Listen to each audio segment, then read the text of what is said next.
नमस्कार बंधुरा आमी Rahul loving pets empire YouTube channel থেকে আপনাদের জানাই স্বাগত। চলে এসেছি আমার পাখির সেটআপে। তো আজকে আমি যেটা নিয়ে আলোচনা করব লাভবার্ড পাখির ডিম পারে না বা প্রপার বন্ডিং পেয়ার। একটা কিন্তু পাখির প্রথমে বলে গিয়ে এগুলো আমার ককটেল পাখির বাচ্চাগুলো খেতে শিখে গেছে, আলাদা করে দেওয়া হয়েছে। ওদের যে পেরেন্টস ছিল মা বাবা তারা কিন্তু আবার ডিম পেড়েছে, খাচ্ছে। দেখুন ছোলা অল্প অল্প করে, দেখুন জলে হজমের ওষুধ দেওয়া আছে, ঠিক আছে। একদম বড় বড় ফেজ বাচ্চা, একদম আপনারা দেখিয়েছিলাম প্রোগ্রেস থেকে শুরু করে পাখিগুলো এখন আলাদা কেজে রাখা আছে। তো প্রথমত বলে কি লাভবার্ড পাখি হচ্ছে ডিম পাচ্ছে না কেন?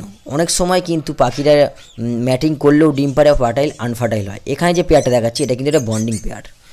যখনই কেউ সামনে যাবেন লাভবার্ড পাখির, মেল পাখিটি কিন্তু সিগন্যাল দেবে ফিমেল পাখিটিকে যে ভাঁড়ে ঢুকে যাওয়ার জন্য বা অন্য কোথাও উড়ে পালাবার জন্যে। লক্ষ্য রাখুন, একটু দেখতে পাবেন আপনাদেরকে একটা আওয়াজ করছে, সেই সাথে সাথে কিন্তু ওদের বুঝে নিতে হবে যে পাখিটি ওখানে ভয় পাচ্ছে। যদি কিন্তু এখানে বন্ডিং পেয়ার না হয় বা প্রপারলি পেয়ার না হয়, সেক্ষেত্রে কিন্তু মেলটা আলাদা চলে যাবে, ফিমেলটা আলাদা জায়গায় চলে যাবে, বা সামনে গেলে এক জায়গায় একটা পাখিকে মারবে। সেক্ষেত্রে কিন্তু এটা কিন্তু করছে না, এটা কিন্তু বন্ডিং পেয়ার। এর একটি পাখি এই যে লুটিনোটা আছে, লুটিনোটাকে একটি ডিমও পেরেছে, লুটিনোটা ফিমেল পাখি আছে, ডিমও পেরেছে, দেখতে পেয়েছেন আপনারা।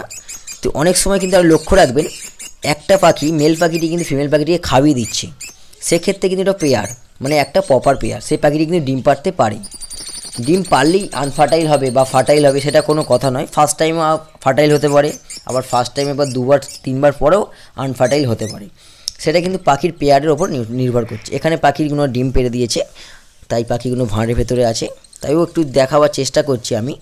একটু লক্ষ্য করলে বুঝতে পারবেন যে পাখিটি কিন্তু ভাঁড়িতে বসে আছে।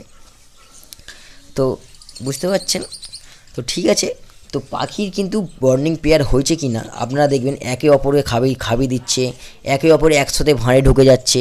রাত্রিবেলা পাখি কিন্তু দেখা যায় ককটেল বা জিগার পাখির মতন নয়, ওরা কিন্তু লাভবার্ড পাখি যদি বন্ডিং পেয়ার হয়ে যায়, মানে প্রপারলি পেয়ার হয়ে গেলে একসাথে কিন্তু ভাঁড়ে ঢুকে রাতে থাকে। শীতকালেরটা আমি লক্ষ্য করছি, আমার হাঁড়িতে কিন্তু ঢুকে থাকে। তো পাখিগুলো ডিমগুলো ভালো আছে, ডিমগুলো ভালো ফুটছে।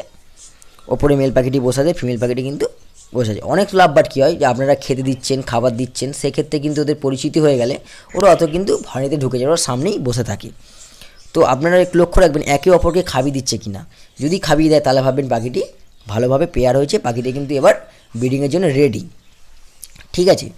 তার সাথে এখানে দেখিয়ে দিই তো আপনাদের, এখানেও কিন্তু পাখিগুলো সব ডিম পেড়ে দিয়েছে। ডিম পেড়ার কারণে কিন্তু ভাঁড়িতে ঢুকে বসে আছে। আর সাথে দেখিয়ে দিই এই যে আমার কিং বাজিগার, যেটা হল্যান্ড ক্রস, সেই বাজিগারও কিন্তু বাচ্চাটা নিচে নেমেছে, খেতে শিখেছে। অল্প অল্প খুঁটে খাচ্ছে, প্রায় 2 থেকে 3 দিন হলো। দেখতে পেয়েছেন, এটা কিন্তু দেখেই বোঝা যাচ্ছে হল্যান্ড ক্রস বাজিস। কত কম বয়সে কত বডিটা দেখতে পেয়েছেন, কত হেলদি আছে, মাথাটা বড়। এখন দুটি বাচ্চা হাঁড়িতে আছে, কিছুদিন পর ওগুলোও নেমে যাবে।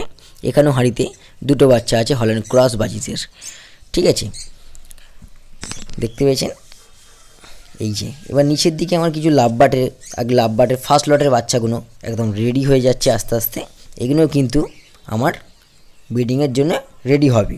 তো এগুলো আর এখনও 3 থেকে 2.5 মাস তো লাগবেই, তারপর পাখিগুলো কিন্তু রেডি হয়ে যাবে।